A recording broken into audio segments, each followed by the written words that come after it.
Attends, tu peux le faire là-dessus, s'il te plaît? Oui, on écoute. Lorsque l'Éternel fit monter Élie au ciel dans un tourbillon, Élie partait de Gilgal avec Élisée. Élie dit à Élisée, « Reste ici, je te prie, car l'Éternel m'envoie jusqu'à Béthel. » Élisée répondit, « L'Éternel est vivant et ton âme est vivante. Je ne te quitterai point. » Et ils descendirent à Béthel. Les fils des prophètes qui étaient à Béthel sortirent vers Élisée et lui dirent, « Sais-tu que l'Éternel enlève aujourd'hui ton maître au-dessus de ta tête ?» Et il répondit, « Je le sais aussi, taisez-vous. » Élie lui dit, « Élisée, reste ici, je te prie, car l'Éternel m'envoie à Jéricho. » Il répondit, « L'Éternel est vivant et ton âme est vivante. Je ne te quitterai point. » Et ils arrivèrent à Jéricho. Les fils des prophètes qui étaient à Jéricho s'approchèrent d'Élisée et lui dirent, « Sais-tu que l'Éternel enlève aujourd'hui ton maître au-dessus de ta tête ?» Et il répondit, « Je le sais aussi, taisez-vous. » Élie lui dit, « Reste ici, je te prie, car l'Éternel m'envoie au Jourdain. » Il répondit, « L'Éternel est vivant et ton âme est vivante. Je ne te quitterai point. » Et ils poursuivirent tous deux leur chemin. 50 hommes d'entre les fils des prophètes arrivèrent et s'arrêtèrent à distance, vis-à-vis, et eux deux s'arrêtèrent au bord du Jourdain.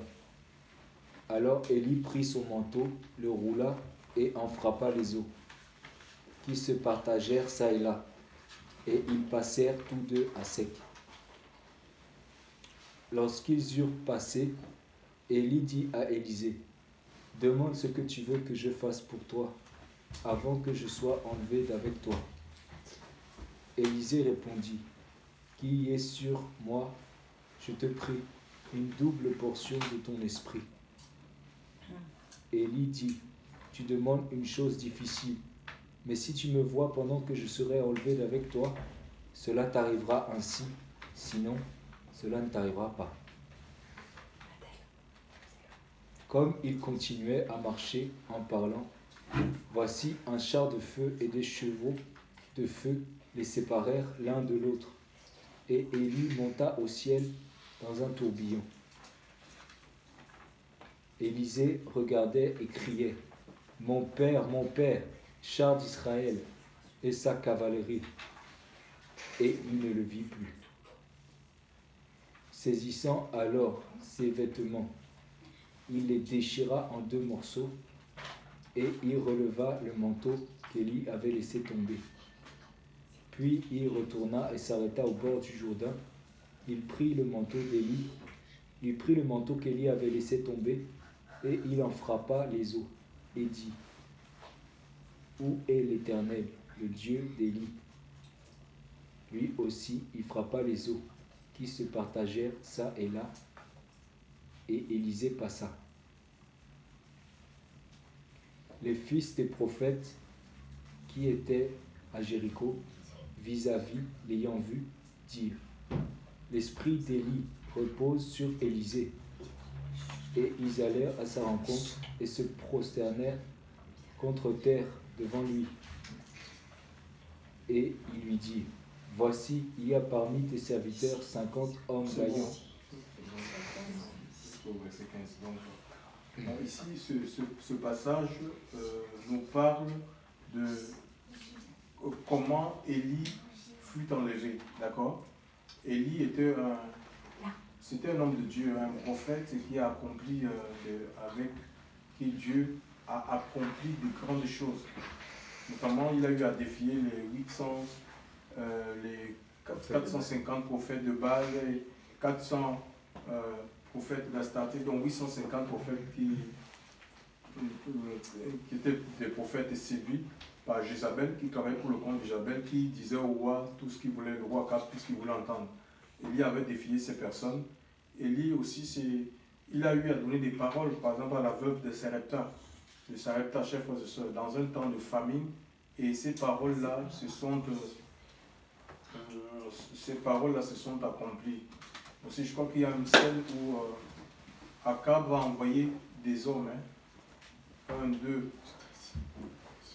des groupes, en fait, une armée, une cinquantaine de personnes pour l'attraper. Il était sur une montagne et il va invoquer le feu pour consommer. C'est vrai qu'il y a deux fois les gens, ils se servent de ce passage-là pour dire qu'ils peuvent envoyer le feu dans la vie de leurs ennemis.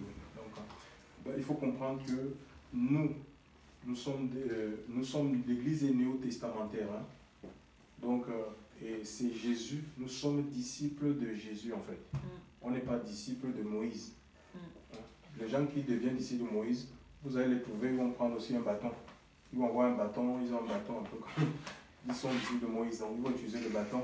Tu vas trouver même dans certaines assemblées, ils vont construire une espèce de fontaine de rocher en disant que les enfants d'Israël ils buvaient au rocher. Donc voilà. Et il y a l'eau qui sort et puis voilà, ils ont des cérémonies comme ça. À chaque rencontre, les gens ils vont s'abreuver sur ce rocher. Donc, on voit même dans la Bible, quand vous étudiez la vie des hommes de Dieu, des Écritures, vous voyez que Dieu les a amenés à un moment donné d'accomplir certains actes, mais ce n'était pas répétitif. Par exemple, le serpent d'airain. Par Moïse a levé, alors qu'il y avait une situation de crise, Dieu va révéler, inspirer Moïse de fabriquer un serpent d'airain et il va le faire une seule fois. Parce que toujours Israël était confronté à des difficultés, mais on voit, par exemple, les eaux de Mara, il va jeter un morceau de bois et l'eau va être transformée, l'eau ne sera plus en mer.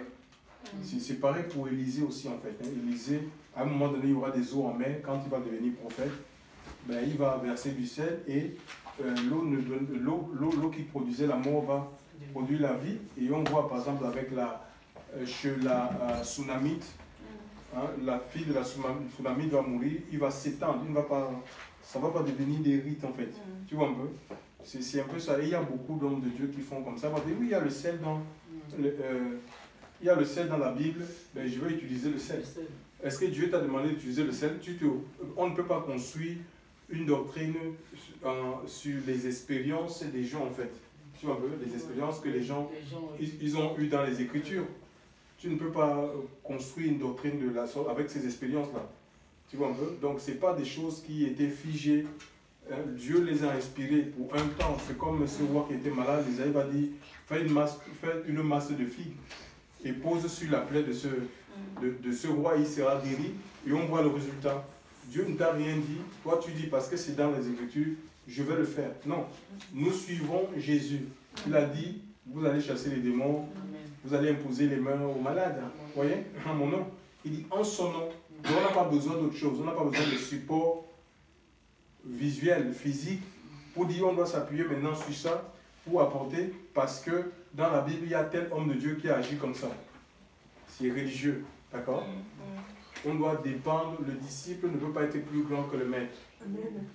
D'accord? Et tout disciple accompli nous dit mûr, mature, il va fonctionner comme le maître. Et le Seigneur nous veut tous à l'état d'hommes faits, d'hommes et de femmes matures. D'accord? Des gens qui sont appelés à vivre, à procéder, à opérer comme le maître. Élisée, je reviens un peu sur le feu. D'accord? Est-ce qu'en tant qu'enfant de Dieu, on doit envoyer le feu? Élie a envoyé le feu? Non. Envoyer le feu sur des personnes. On peut envoyer les feux, par exemple, sur des pactes qui sont signés. D'accord? Ou des alliances qui ont été contractées. Les esprits de sorcellerie, les démons, mais pas sur des personnes. Parce que le sorcier que tu envoies le feu là, ça peut être ton père, ta mère, c'est pas écrit ici. C'est pas écrit ici, sorcier. Il y a dans le Nouveau Testament, je vais revenir sur mon message, dans le Nouveau Testament, dans le livre de Luc, tu peux lire Luc, chapitre 9, verset 51, jusqu'à peut-être 56. Hein.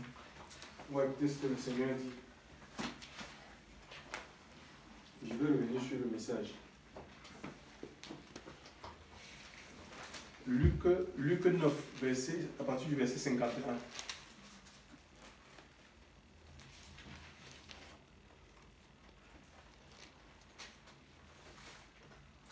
9 à partir du verset 51. Oui. La mission de Jésus, sauver les âmes. Oui, voilà, la mission de Jésus. Hein? Oui, vas-y. Vas-y, oui. Luc 9. Verset 51. Lorsque le temps, c'est ça, lorsque le temps où il devait être enlevé, c'est ça? Oui, c'est ça, oui, vas-y. c'est ça. Oui. Alors, je Si tu veux, bien sûr, je un silence. Lorsque le temps où il devait être enlevé du monde approcha, Jésus prit la résolution de se rendre à Jérusalem. Il envoya devant lui des messagers qui se mirent en route et entrèrent dans un bourg des Samaritains pour lui préparer un logement. Mais on ne le reçut pas parce qu'il se dirigeait sur Jérusalem. Les disciples, Jacques et Jean, voyant cela, dirent « Seigneur, veux-tu que nous commandions que le feu descende du ciel et on les consume ?»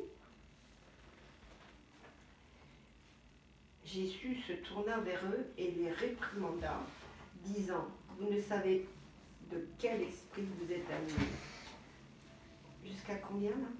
Continue, oui. Car le Fils de l'homme est venu non pour perdre les âmes des hommes, mais pour les sauver. Et ils allèrent dans un autre bourg. Oui, voilà, on voit ici une scène. Jésus envoie des messagers, d'accord? Il envoie des disciples pour aller, il se rendait à Jérusalem, mais sauf que comme il se faisait tard, donc il voulait s'arrêter pour passer la nuit.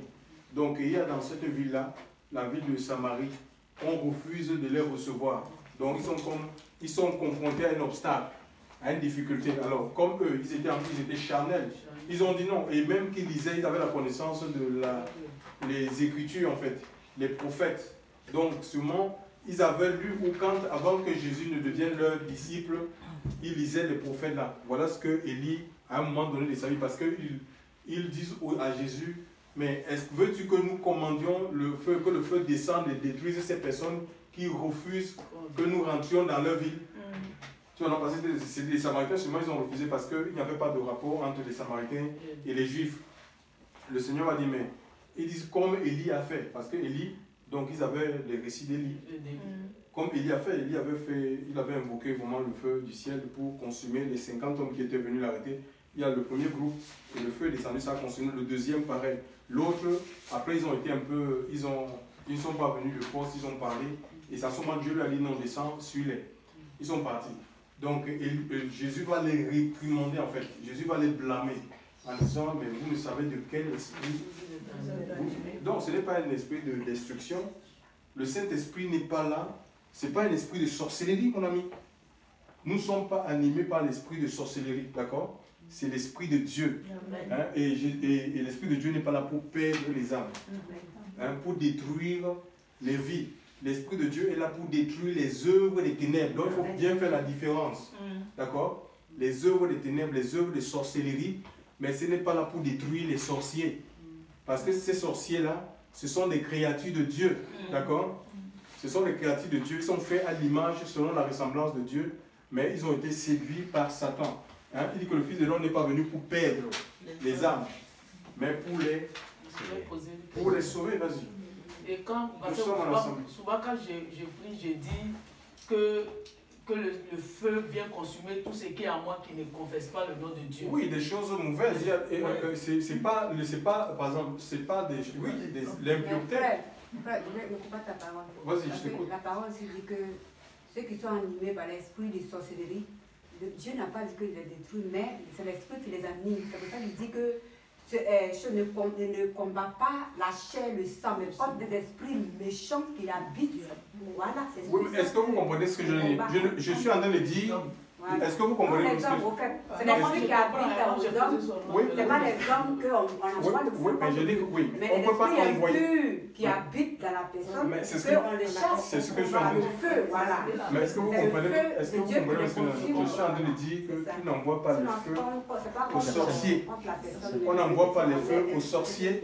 Jésus n'a pas prié comme ça en fait. Envoyer le feu aux sorciers, envoyer le feu aux magiciens. Parce que dans les Écritures, là, quand tu lis Acte 19 ou Acte 18, je pense, il y a des magiciens qui donnent leur vie. On brûle les livres de magie. Et ces magiciens-là, ils donnent leur vie et ils deviennent des témoins. C'est eux qui vont venir témoigner. Si tu n'as jamais fait la sorcellerie, tu ne pourras rien dire de ce qui se passe dans le monde de la sorcellerie. Et nous bénissons le Seigneur que ben, il y a l'action du Saint-Esprit qui se fait au point où il y a des sorciers qui abandonnent la sorcellerie pour confesser Christ, ils deviennent des pasteurs, des hommes de Dieu, et ils témoignent. Des magiciens qui laissent la magie. Imaginez un peu que si les membres de leur famille qui étaient convertis envoyaient le feu dans la vie de ces personnes, ça serait des vies détruites. D'accord? C'est comme ça en fait. Ce sont les œuvres des ténèbres qu'il faut chasser, qu'il faut repousser, qu'il faut détruire, mais pas les hommes. Dieu veut le salut de tous les hommes. Même l'homme le plus méchant, le plus sanguinaire. D'accord? Donc Dieu veut son salut. D'accord? Il est venu pour chercher et sauver ceux qui sont perdus. Et l'évangile, ce n'est pas pour les gens qui sont bien. C'est pour ceux qui sont malades. Alléluia. Et le péché, c'est une forme de maladie. Hein. C'est une forme de maladie. Donc voilà, et nous sommes disciples du Seigneur. On suit l'enseignement de Christ. Donc il ne faudrait pas prendre certaines choses. Donc il y a certaines choses, certaines pratiques qui sont dans l'Ancienne Alliance qui ont été faites par les hommes de Dieu, mais Dieu ne nous a pas commandé de les faire. Parce qu'on n'est pas disciple de Moïse, ni disciple d'Abraham. Parce que si on dit je suis disciple de Salomon, nous allons voir que Salomon a eu plusieurs femmes. Moi aussi je peux avoir. Il y a des gens comme ça. Il va dire, comme Salomon a eu plusieurs femmes, moi aussi je suis autorisé à avoir plusieurs femmes. Le Seigneur dit l'homme quittera son père et sa mère et s'attachera à ça. Il n'a pas dit à ses femmes. Et tu ne peux pas aimer. Même si tu prends deux femmes, tu ne peux pas les aimer de la même manière. C'est impossible. Parce qu'elles sont différentes. Tu ne peux pas aimer deux femmes de la même manière. Donc ça va créer des conflits. Ton cœur sera plus attaché à une qu'à l'autre. C'est comme ça en fait. Donc et ça va créer des conflits, des tensions. Donc ce n'est pas un modèle qui est établi par la parole, qui est à suivre en fait. D'accord? Et on voit le fait que Salomon a pris plusieurs femmes, ça l'a éloigné de Dieu. Et ça a amené quoi? L'idolâtrie. Parce que toutes ces femmes-là, chacun a ses pratiques. Chacun a ses pratiques et ils ont amené toutes les pratiques là, l'idolâtrie en Israël. C'est comme ça. Donc, il y a des conséquences. Il y a des conséquences et la royauté a été... il a perdu la royauté. Il s'est repenti, c'est lui qui a crié. Oui, à la fin de sa vie. À la fin de sa vie. Donc c'est un exemple pour nous dire, parce que nos jeunes peuvent dire que oui, on peut avoir plusieurs femmes, on peut avoir, si on l'évangile qui prône les maisons, on va avoir les richesses. Qu'est-ce qu'il dit? Des vanités, tout est vanité parce qu'il a tout expérimenté et il trouve qu'on ne peut pas trouver le bonheur par les choses dans les choses de ce monde. Il y a eu des enfants et tout, donc le bonheur c'est Jésus en fait. Amen. Tu vois? Et nous avons tout pleinement en lui. Nous allons avoir des vies remplies du Seigneur. Même si on a des manques, on peut servir Dieu étant célibataire, être heureux, accompli. Paul a été seul. Il a servi le Seigneur. Il y a des femmes comme les Anne qui ont été seules. Chers frères et sœurs, ils ont servi Dieu sans enfants, mais on est heureux, on est épanoui parce que c'est la joie, le bonheur, c'est l'Esprit de Dieu en nous qui le produit. Tu vois un peu? Ça ne dépend pas des choses de ce monde. Hein. Jésus lui-même, il a vécu seul. Donc c'est un exemple. Hein. Donc ça veut dire qu'il peut nous donner la force. En regardant, il peut nous donner cette force-là. D'être épanoui, de vraiment servir le Seigneur, de servir Dieu pleinement, mais sans être dans l'aigreur ou parce que j'ai telle chose, je ne peux pas obéir à Dieu, je ne peux pas être fidèle au Seigneur. Non, je suis pressé dans le Seigneur. Donc, être heureux, être épanoui. Mais il faut regarder au Seigneur, il faut laisser que Dieu remplisse notre vie. Alléluia. Après, si Dieu a prévu dans son plan que nous ayons un homme, nous ayons du travail, nous entreprenions, le Seigneur, laissez Dieu le faire. Tout est fait d'avance en fait. Hein. On ne fait pas, c'est pas la force charnelle en fait. C'est pas la force de la chair, tout est fait d'avance. On doit soumettre nos vies à la parole de Dieu et l'Esprit de Dieu va nous entraîner dans les œuvres, dans les projets, dans les plans que le Seigneur a pour chacune de nos vies. À lui soit toute la gloire. Je reviens sur Élie était comme un père dans la foi, pas le père spirituel. Dieu, la Bible présente Dieu comme étant le père des esprits, de toute chair. Donc la notion de père spirituel entre les chrétiens et les enfants, ça ne doit pas exister en fait. Le pasteur et les frères ou les nouveaux convertis, c'est n'appelez personne sur la terre votre père. Un seul est votre père, celui qui est dans le ciel. Donc, il y a des pères dans la foi. Donc, il n'y a pas de père spirituel. D'accord? Parce qu'on est des êtres humains. C'est Dieu qui est esprit. Et il nous fait naître à la vie nouvelle, en fait. D'accord? Il nous fait naître en esprit et en vérité. La nouvelle naissance. Donc c'est Dieu qui est le Père des esprits. Maintenant, il y a ce qu'on appelle des compteurs des pères dans la foi. Nous enseignons, alléluia, la parole de Dieu. Et Dieu se sert de nous pour amener des personnes, pour les conduire à Christ. Donc Élie était un père dans la foi pour Élisée. Donc on voit ici, donc on peut dire qu'Élisée était le disciple. Un disciple, c'est celui qui suit. Il dit, l'Éternel reste ici. L'Éternel, quand Dieu voulait, il reste ici, l'Éternel m'envoie à Gilgal. Il dit, je ne te laisserai pas. Donc ils sont attachés en fait. Les disciples vivent avec le maître, d'accord? Ils marchent, parce que pour connaître la vie du maître, il faut être avec le maître. Et on voit même du temps de Jésus, quand il rendait son ministère dans la chair, ben, les disciples le suivaient de manière littérale. Quand Jésus se rendait à Galilée, ils étaient avec lui. Hein? À Jérusalem, ils étaient avec lui. À Béthanie, ils étaient avec lui. Au pied de la montagne, la nuit, ils dormaient avec eux, chers frères et sœurs. Donc, ils connaissaient. Il dit, je connais mes brebis, en fait. Un homme ne peut pas vous connaître, en fait. Personne. Il n'y a que le Seigneur qui puisse nous connaître. Alléluia. Amen. Et un vrai berger, en fait, parce que les gens, c'est comme s'ils sont des grands pasteurs, des grands bergers. J'ai 1000 âmes. J'ai une église de 2000 âmes. J'ai fait 4 cultes. Mais tu ne connais même pas. Tu ne connais pas là où ces personnes vivent. C'est pas normal, c'est non-sens. Le berger, il connaît son troupeau, en fait. Il peut connaître que tel bête est malade, telle difficulté. Donc c'est comme ça, en fait. C'est vraiment, c'est une vie. Il y a une proximité. D'accord? Donc, alors, Élie, avant d'être enlevé, il va parcourir 4 endroits, sans quoi l'enlèvement n'était pas possible en fait. Et pareil pour Élisée, pour recevoir la double portion, il a fallu qu'il passe aussi par ces 4 endroits. Et ces endroits-là, Gilgal, Jéricho, Bethel, le Jourdain, ne sont pas données dans la Bible de manière fortuite. Elles ont leur importance, chers frères. C'est des symboles. Il y a un enseignement à tirer de tous ces endroits. Donc, imaginez, pour recevoir la double portion, oui, on prie. On entend les gens qui prient, Seigneur, nous voulons la double portion, nous voulons l'Esprit de Dieu. Ça ne tombe pas comme ça. Chers frères, même les apôtres, s'ils n'étaient pas allés dans la chambre haute, s'ils n'avaient pas obéi à l'ordre du Seigneur, le Seigneur a dit, ne vous éloignez pas de Jérusalem. Avant, il dit, ne vous éloignez pas de Jérusalem, mais attendez, restez persévérants dans la prière. Et quand ils étaient dans la chambre haute, ils priaient, chers frères et sœurs, ils cherchaient la face de Dieu. Mais c'est alors que ils ont reçu le baptême de l'Esprit. Mais s'ils étaient à Béthanie, s'ils étaient en dehors de Jérusalem, non, ils ne devaient pas recevoir, hein. Chers frères et sœurs, oui, ils ne devaient rien recevoir. Il faut rester là où Dieu te veut. Amen. Amen. Il faut rester là où Dieu te veut. Et vous savez là où le Seigneur nous veut? Ce n'est pas dans une maison, c'est au pied de sa croix. C'est au pied de sa croix, comme Marie. Chers frères et sœurs, à ses pieds, nous veut à ses pieds en fait, à ses pieds comme Marie. Marie-Madeleine. Oui, Marie de Magdala. Le Seigneur nous veut à ses pieds. C'est ça, un disciple. Tu es au pied du maître.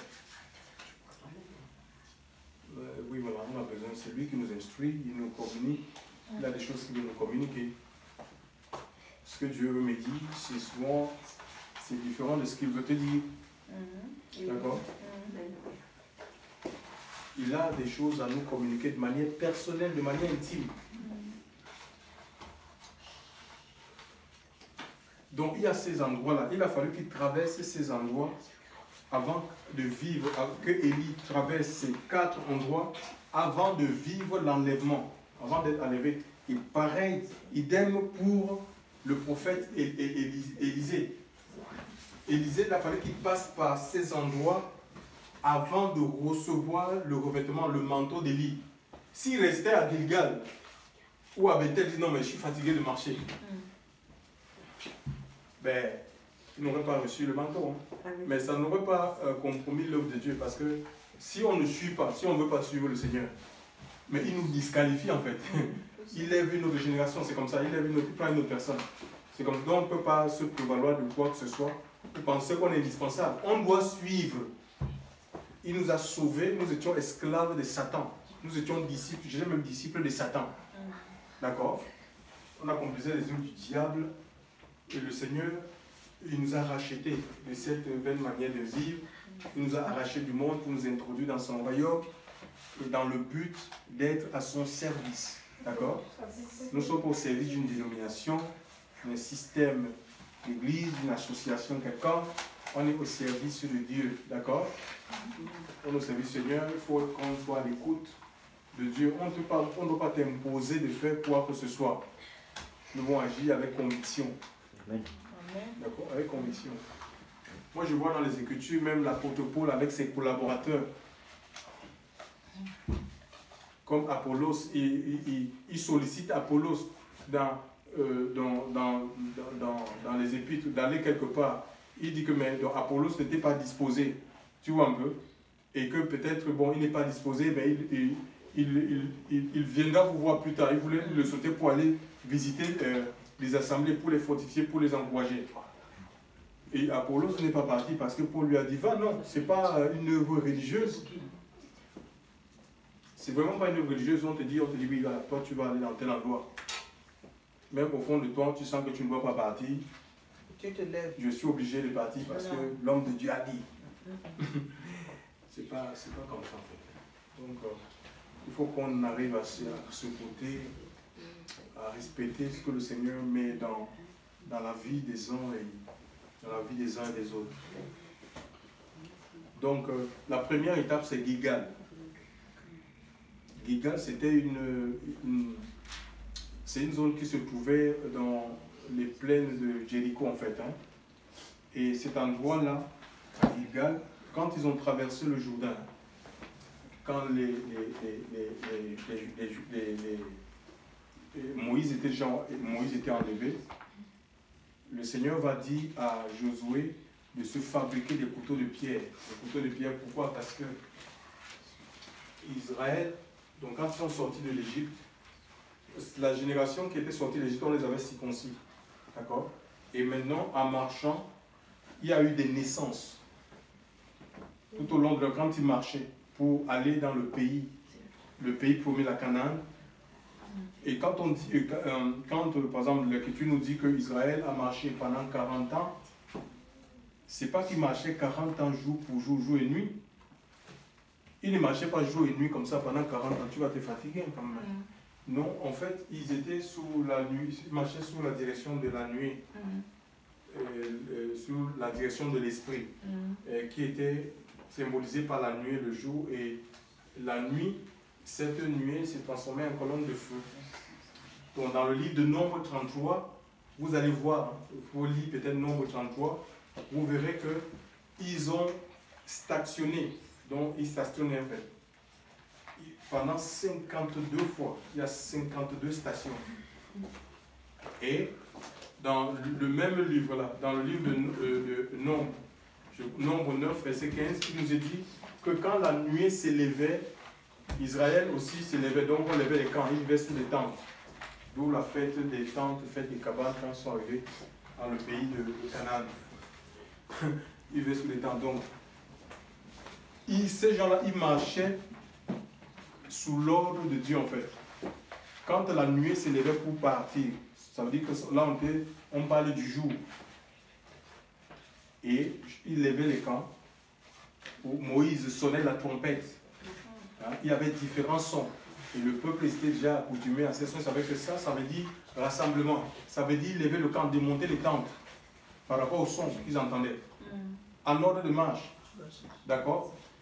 Et il arrivait aussi que quand la nuée s'arrêtait, ils étaient obligés de s'arrêter. Et la nuée pouvait faire dans un endroit 1 semaine, 3 semaines, 1 mois, 2 ans. Et ils étaient obligés de camper, de rester là en fait. De rester là. Parce que s'ils continuaient, ils allaient se perdre. Parce que personne, que ce soit Moïse, que ce soit Aaron, tout ce monde-là, les Josué, personne ne connaissait où se trouvait ce pays. Ils sont tous nés en Égypte. Hein. ils ont grandi en Égypte. Hein. C'était 430 ans d'esclavage et de souffrance. Ils ont grandi en Égypte. Ils ne connaissaient pas ce pays. La génération de Joseph était déjà partie. D'accord? C'est après qu'il y a eu l'esclavage, quand Joseph est mort. C'est là où le tourment de ce peuple a commencé. Donc, personne ne connaissait. Et c'est pareil, chers frères et sœurs. Vous savez, Dieu nous fait des promesses. Mais on ne peut pas savoir quand, où et comment ces promesses vont se manifester dans notre vie. Alléluia. Amen. Donc, il faut tout simplement qu'on suive le Seigneur, qu'on reste dans ses mains. Si on veut voir les promesses de Dieu s'accomplir, c'est ce que je le dis à ses pieds. Il faut être disciple du Seigneur. Le Seigneur, c'est les disciples. Il se glorifie dans la vie des disciples. Il faut mener une vie de disciple. La discipline. Donc, la parole de Dieu, là, c'est une discipline. Les questions seront après. D'accord? Donc, alors, à Gilgal.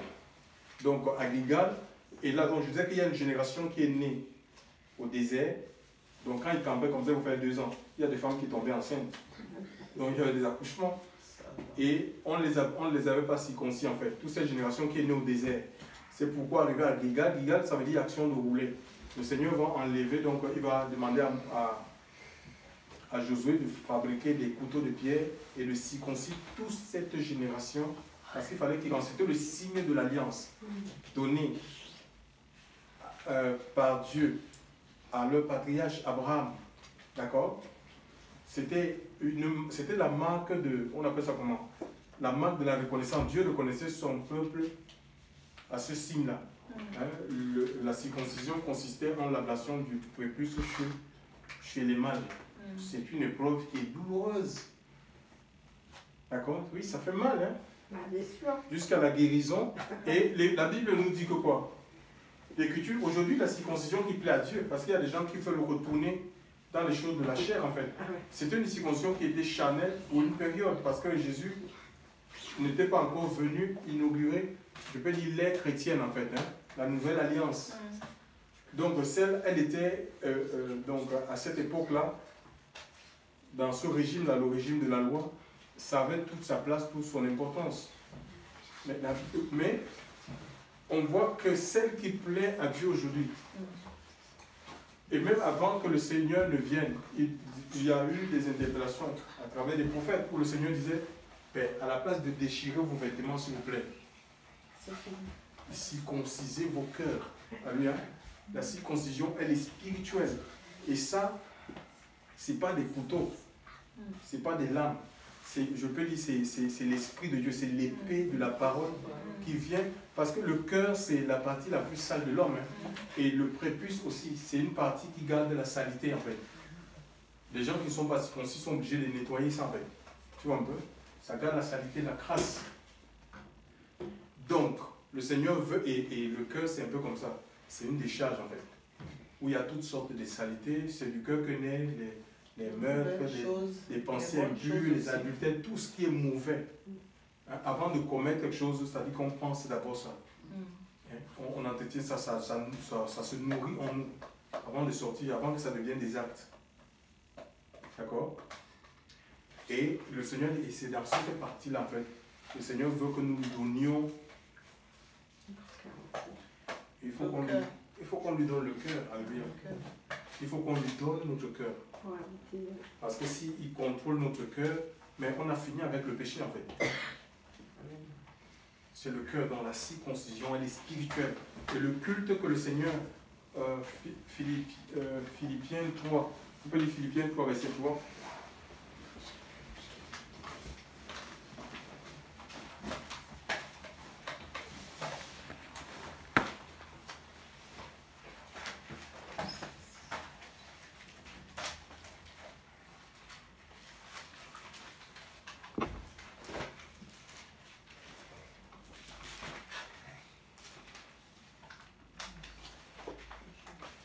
Philippiens 3, verset 3. Si tu regardes dans la page, on fait lecture. Car c'est nous qui sommes la circoncision, nous qui servons Elohim en esprit et qui nous glorifions en Mashiach Yahushua et qui ne nous confions pas en la chair.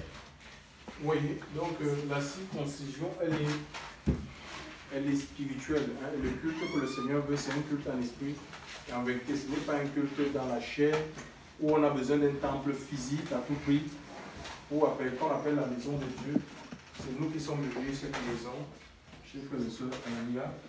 Et aujourd'hui, il n'y a plus dire bon, on va faire des toilettes, des ablutions, hein, avec de l'eau, il faut bien se nettoyer, un peu comme les musulmans ils font, on a besoin de sacrifices d'animaux. Non, on n'a pas besoin de tout ça, d'accord? Ou on a besoin de celui qui officie doit avoir une soutane, comme dans l'ancienne alliance. Non. Le manteau dont tu as besoin aujourd'hui, c'est le revêtement de puissance, c'est le Saint-Esprit, c'est l'onction de Dieu dans ta vie.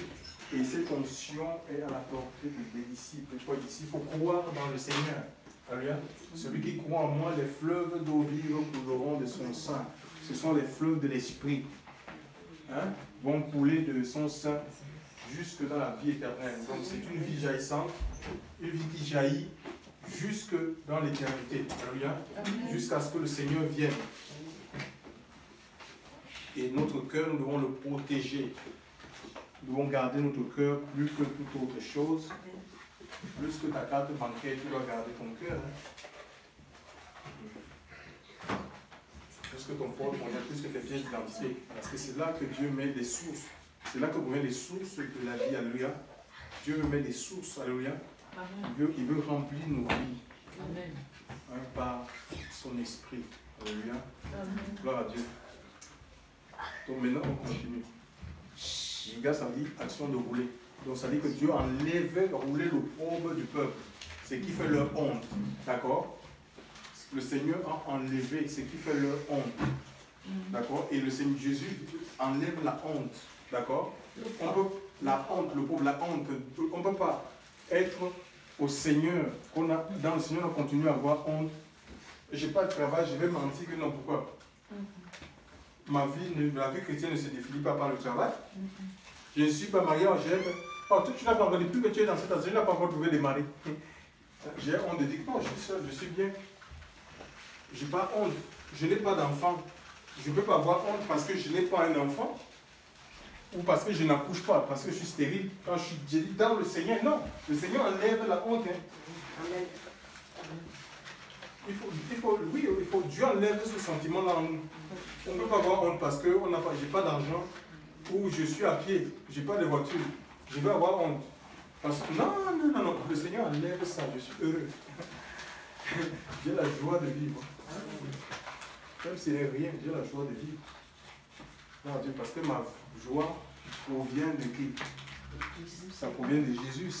La joie, elle est produite par le Saint, c'est l'Esprit de Dieu qui produit la joie en toi, qui produit la paix en toi. La paix qui surpasse tout, c'est une production, ça produit ça en fait. C'est comme une usine qui produit la paix, qui produit la joie, qui produit la sainteté en fait, la vie de Dieu. C'est ça le roi de l'esprit, ça produit le fruit, ça t'amène à porter le fruit de l'esprit. Ce n'est pas des efforts dans la chair et tout ça. Hein? Le Seigneur nous apprend à nous réconcilier avec nous-mêmes. On apprend à nous accepter tels que nous sommes et on vit dans le contentement. Amen. Merci Seigneur. Donc ils vont continuer à Gilgal. Et il y a d'autres prophètes qui disent, mais est-ce que tu sais que ton serviteur sera enlevé de dessus? Il dit, calmez-vous. Je le sais. Oui, mais parce qu'avant que Dieu ne dise des choses qui concernent ta vie, qui concernent ton intimité, à quelqu'un, c'est premièrement à toi-même. Tu vois, ce n'est pas des prophéties qu'un prophète vient commence à te raconter. Je te vois en train de construire des grands immeubles. Je te vois, il y en a, on les avait prophétisés pendant le corona. Je suivais un bon en train de dire, je vois des voyages. En 2019. Et le corona est venu, les avions sont bloqués, donc c'est des fausses prophéties. Et les gens, ils aiment ça en fait. Ils aiment ça pas dire, pour sceller ta prophétie, tu dois faire une offrande qui te fait mal à l'homme de Dieu. Pour soutirer tes souffles. Et les gens, ils aiment ça en fait. Ils aiment ça, ils aiment la comédie, le théâtre, le mensonge. Ils aiment ça en fait, ils aiment ça. Ils aiment des choses comme ça en fait. On leur dit des choses qu'ils aiment entendre. Je ferai cela le Seigneur. Donc Élisée était informé, c'est pourquoi il était attaché, parce qu'il savait ce qu'il voulait. Alléluia. Il savait que son maître serait enlevé, donc que s'il n'est pas plus proche de lui, il ne va pas recevoir ce qu'il voulait, désirer notamment cette double portion de l'esprit. D'accord? Donc ils vont continuer à Bethel. Gilgal, c'est une forme de nouvelle naissance en fait. D'accord? Gilgal, c'est une forme de nouvelle naissance, c'est la circoncision. Elle est spirituelle, c'est dans le cœur. Alléluia. On doit laisser le Seigneur vraiment nous circoncire nos cœurs, nous changer intérieurement. Alléluia. Gloire à Dieu. Ils arrivent à Bethel et là, ils sont à Bethel. Bethel, Beth-El, Beth, maison, El, Dieu, la maison, la présence de Dieu. Donc la nouvelle naissance va nous conduire dans la présence, plus près du Seigneur. Alléluia. La transformation. Si on accepte que Dieu nous transforme, mais on va aller plus proche de Dieu, dans la présence de Dieu, on va vivre, on va expérimenter la présence de Dieu. Chers frères et sœurs dans le Seigneur, mais si on ne veut pas que Dieu nous transforme, qu'il nous façonne, nous aurons des vies complètement, des vies limitées en fait. On va limiter l'action de Dieu en fait dans notre vie. Hein? Bethel, après c'est Jéricho. Vous connaissez la vie de Jéricho? Vous allez combattre Jéricho sans la présence de Dieu. Jéricho avec sa muraille, une muraille complètement, c'était une ville barricadée. L'Écriture parle d'une ville fermée. Alléluia. Mais il faut l'Esprit de Dieu, il faut la présence de Dieu pour nous inspirer. Qu'est-ce qu'il y a lieu de faire par rapport à ça? On ne combat pas en battant l'air. Il y a des gens qui prient comme ça. Tu n'as pas vu des sorciers, tu commences à combattre. Dieu ne t'a pas dit qu'il y a un sorcier qui est en train de faire des choses, tu commences à combattre, comme on a vu là-bas au Cameroun. On les poursuit, c'est pour ceux qui ont pris nos bénédictions. Les sorciers qui ont pris nos bénédictions, ils ont pris nos bénédictions, mon mariage. Ils ont pris mon mariage. Ils ont pris mon mariage. Ils ont enchaîné mon mariage. Il y a un grand mec qui assiste à mon mariage. Je prends autorité. Mais, ouais, Seigneur. Donc Dieu a inspiré, il a inspiré ces hommes-là pour venir à bout de Jéricho, chers frères et sœurs. Il leur a dit, c'était une ville fortifiée. Il leur a dit, marchez pendant 6 jours autour de la muraille. Et le 7e jour, marchez 7 fois, faites le tour. Hein, quand on va sonner les trompettes, criez. Et c'est comme ça que le mur est tombé. Chers frères et sœurs, hein, ils n'avaient pas des, je sais pas, des bulldozers, je ne sais pas moi, chers frères et sœurs. Pour commencer avec la chair, et c'est comme ça on combat beaucoup avec la chair. Mais notre combat, c'est pas avec. Nous ne combattons pas. Même si nous marchons dans la chair, nous ne combattons pas selon la chair. Ce n'est pas avec les armes de la chair. Hein. On veut faire des conversions par la chair. Des conversions par la chair. On veut pousser les gens par la chair à faire des choses, même à faire l'œuvre de Dieu, à soutenir l'œuvre de Dieu de manière charnelle. On force, on sent que ça c'est. On transpire. Vraiment, c'est Dieu dans le repos. Alléluia. Dans le repos, c'est la présence de Dieu, mes amis. Si tu reçois les directives qui sont claires, Dieu te parle, te dit que je veux faire telle chose. Je veux le faire, va dans telle direction. Ça devient, c'est plus facile, chers frères et sœurs. On sait Dieu dans le repos. Amen. Ce n'était pas des armes physiques pour détruire Jéricho. Ils ont écouté les orientations, les directives, parce que Jésus, c'est le commandant en chef. Alléluia. C'est lui qui établit les stratégies de guerre. C'est lui qui connaît l'ennemi en face de nous. Alléluia. Et lui, il est à même de nous donner tous les outils pour pouvoir pour dévier ses plans, en fait, pour déjouer ses plans.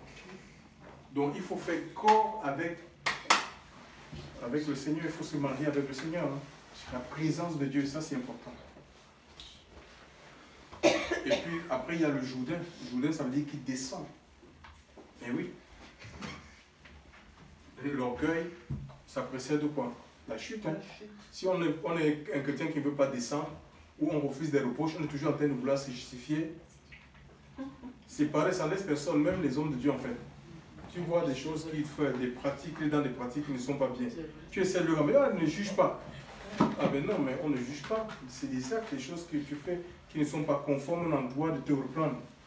Toute écriture est inspirée de Dieu. 2 Timothée 3,16.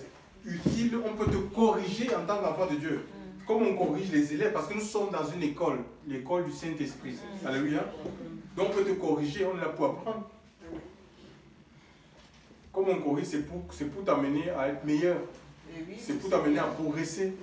Corriger, enseigner, instruire, afin que nous soyons propres, utiles, l'Écriture dit, pour toute bonne œuvre. Chers frères et sœurs dans le Seigneur, beaucoup ne veulent pas la correction, la répréhension. On peut nous reprendre, alléluia. Et il faut qu'on soit humble pour accepter. Chers frères et sœurs, que les gens nous reprennent. Mais si on est quelqu'un de buté, de braqué... Si, moi j'accepte comme on reprenne. Que je comprenne. On me reprend beaucoup, même, mais j'accepte. Je vous dis la vérité. C'est vrai. Si on ne te reprend pas, comment tu sauras le Je rends gloire à Dieu parce que je pense que c'est Dieu qui est en train de faire tout ça là. C'est vrai. Dieu est en train de travailler ma vie. Je suis désolé, je vous dis la vérité, on va tourner, on ne va pas trop grandir. Il y a des gens, c'est un problème. Ils n'aiment pas être repris. Peut-être c'est pas pour. Il y a des gens qui n'aiment pas qu'on les reprenne. Je préfère aller à la maison pleurer, pour dire Seigneur, je m'en vais. Je suis. Il faut descendre en fait. Donc il y a la chair, tu ne dois pas laisser la chair prendre le dessus sur toi. Ta chair, tu veux toujours réagir. Tu veux avoir raison. Non, il ne faut pas. Tu donnes des explications, même justifiées, quelque chose qui n'est pas justifiable. Et ça, ce n'est pas la vie d'enfant de Dieu. C'est Jésus qui est notre justice. D'accord? C'est lui notre justice. Descend, qui descend. Donc ça parle aussi de la mort en fait. La mort à soi-même. S'il n'y a pas de mort, il ne peut pas avoir de résurrection. Il faut mourir à soi-même pour vivre la vie de Dieu. Pour espérer l'enlèvement, chers frères et sœurs. Le Seigneur qui t'enseigne. Gloire à Dieu. Vous savez, ils ont traversé, Élie, avant de traverser ce Jourdain, Élie a pris son manteau. Il a roulé ce manteau, il a frappé sur les eaux du Jourdain, les eaux se sont partagées en deux. Ils ont traversé à sec. Et c'est là qu'il va dire au prophète, à Élie, de demander quelque chose. Il va demander une double portion. Aujourd'hui, il y a des gens qui prient, Seigneur, envoie la double portion de l'Esprit. Élie, de son vivant, a accompli 16 miracles. Quand vous lisez les Écritures, 16, il en a fait 16 miracles. Et contrairement à Élisée, Élisée a demandé la double portion. Quand tu fais 16 plus 16, ça fait combien? 32. 32. Et lui, Élisée, lui, il en a fait 32. Donc, la double. Et chez les Juifs, c'est une coutume, en fait, le fils aîné a ce qu'on appelle le double héritage. Par exemple, si le père a laissé, par exemple, 15 000 dans la banque, ou 15 000 euros dans la banque, s'il vient à décéder, s'il a, par exemple, 2 enfants, le fils aîné aura 10 000 euros et le cadet aura 5 000. C'est comme ça, en fait. Donc, on voit ici, sur le plan spirituel, Élie, quand il demande double portion, ce n'est pas forcément que l'esprit double, non. Il voulait que Dieu étende son ministère au-delà du ministère de... Voilà, du ministère de ce qu'a fait Élie. Oui, c'était ça en fait. Donc il faut que... C'est comme ça en fait. Quand le Seigneur, il te prend, quand tu reçois... on ne peut pas voir si un homme de Dieu... En fait, on s'est accaparé. Les hommes de Dieu modernes, ils se sont accaparés en fait. T'approprier de l'œuvre de Dieu. Tu ne peux pas voir l'œuvre de Dieu. Et si tu donnes le bâton à la personne voulu par le Seigneur, un peu comme Josué. Si Moïse, parce que Josué a été un disciple pour Moïse, d'accord? Il a appris auprès de Moïse, tout comme Aaron. Quand Dieu a décidé d'enlever Moïse, si Moïse tentait de dire, mais non, mais attends, ce peuple, parce qu'il a regardé, mais comment je fais ça? Il avait ses enfants. Moïse a eu des enfants. Il aurait pu dire non, je vais donner à mon premier fils. Allez, c'est toi qui vas conduire. Tu vas conduire. Tu peux désobéir la voix de Dieu. Dieu peut te dire, voilà, je veux telle personne. Tu dis non, non. Avec tout ce que moi j'ai fait là, j'ai bavé pour amener ce peuple ici. Non, non, non. Ça, c'est la chair. Elle dit, s'il plaçait son fils à la place de Josué, en disant que Josué, là, je ne le connais même pas. Son frère. Hein? Ou son frère, Aaron. Il dit, mais il y a Aaron là, il y a Hur. Ils sont plus proches de moi, je vais donner une personne à ma famille, ou je vais donner à l'enfant, à mon neveu, l'enfant de Marie. Marie, il y avait les enfants de Marie. Dans leur groupe, il dit, je vais donner à l'enfant de Marie. C'est lui qui va diriger, comme Marie était prophétesse même. Non, c'est Josué que Dieu avait choisi. D'accord? La transmission, ça se fait de manière spirituelle. Ce n'est pas des transmissions dans la chair, en fait. Hein?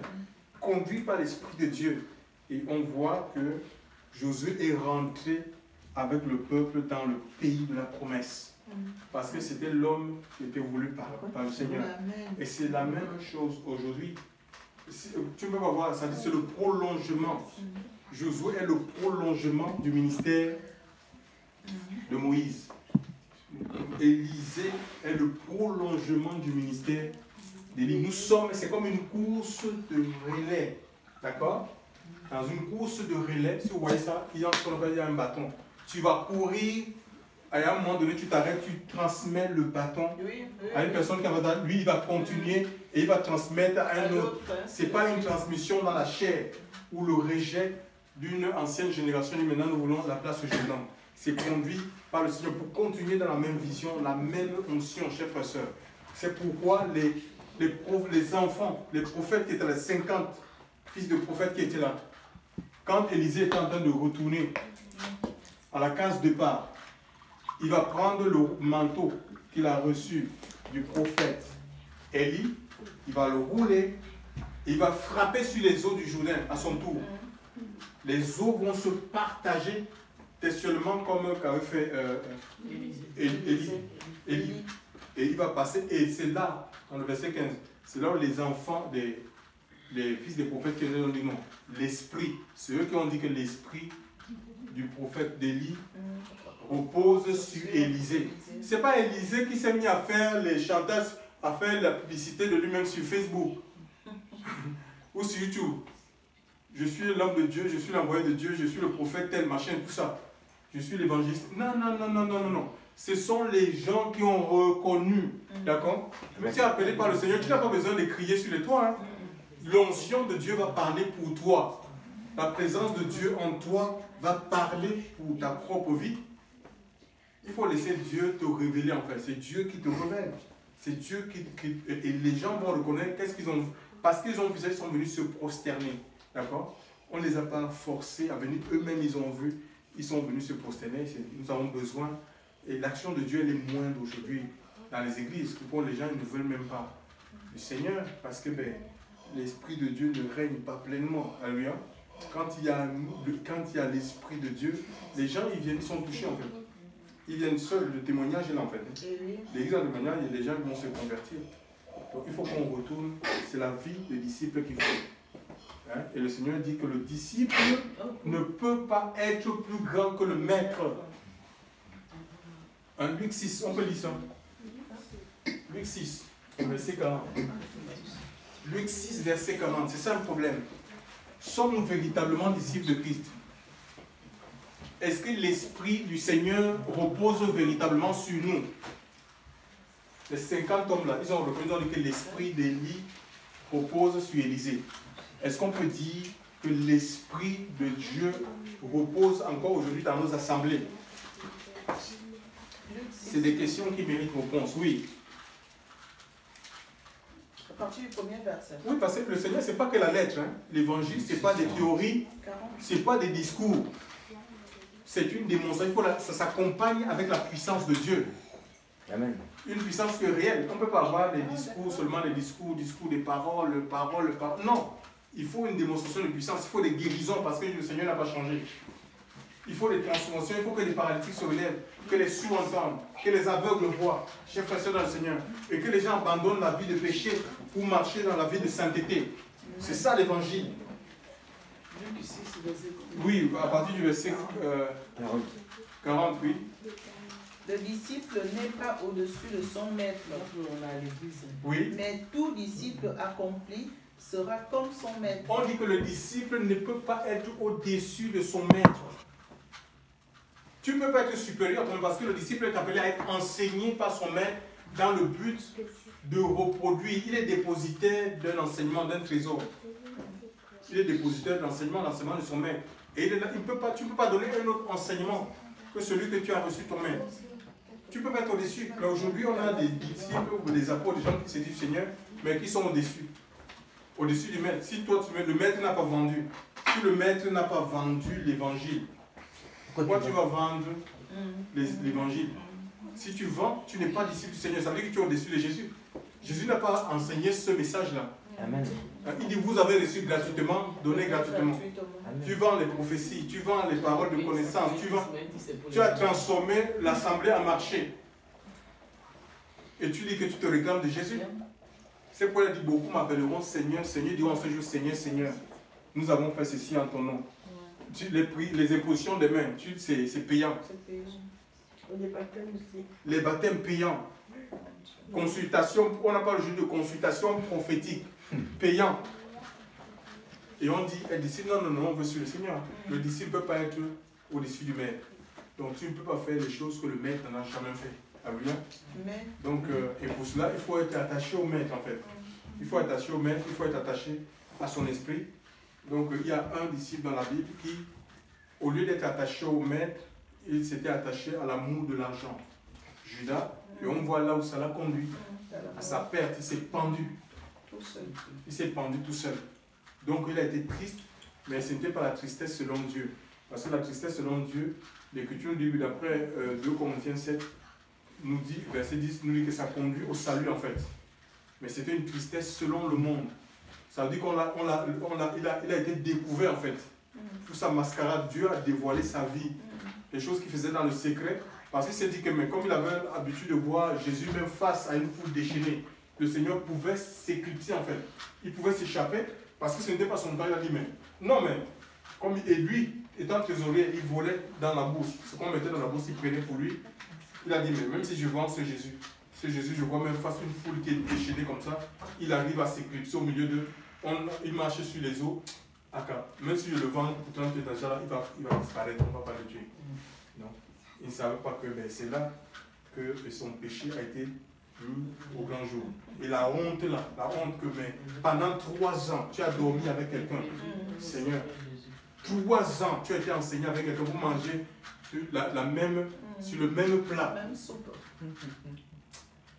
Il a dit non, je ne peux pas supporter ça. Il s'est pendu, chef professeur dans le Seigneur.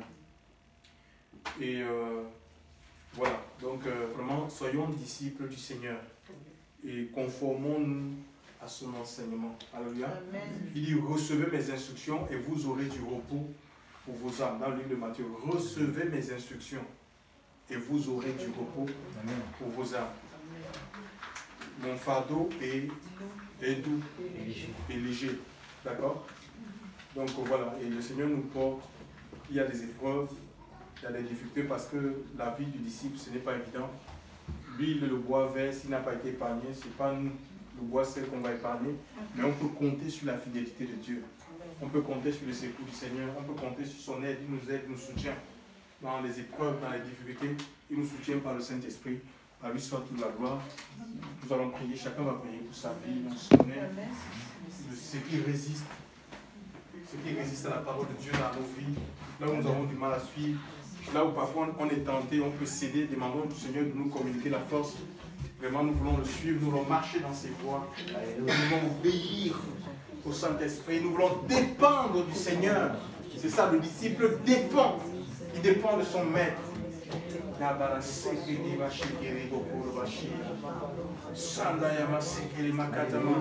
Seigneur, nous prions, mon Dieu, mon Père. Tu dis que tout disciple accompli sera comme le Maître, Seigneur. Mon Dieu, mon roi, Seigneur, Dieu Père, oui. Seigneur, nous voulons vivre l'accomplissement de ta parole, Seigneur. Mon Dieu et mon roi, Seigneur, que la puissance de ton esprit soit l'œuvre de ton Père, Seigneur. Mon Dieu, mon Père, cet instant, Seigneur, nous voulons vivre pour toi, Seigneur. Que la puissance de ton esprit, Seigneur, soit l'œuvre, Dieu. Nous voulons vivre pour t'adorer, Seigneur. Nous voulons être dans ton plan, Seigneur. Nous voulons être dans ton projet. Libère-nous de toute forme d'orgueil. Seigneur, des faux semblants. Seigneur, mon Dieu et mon roi, Seigneur, nous voulons être vrais envers toi, vrais envers nos frères et sœurs.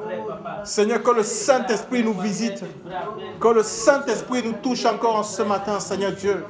Dans ce lieu, tu dis que tout disciple accompli sera comme le Maître. Seigneur,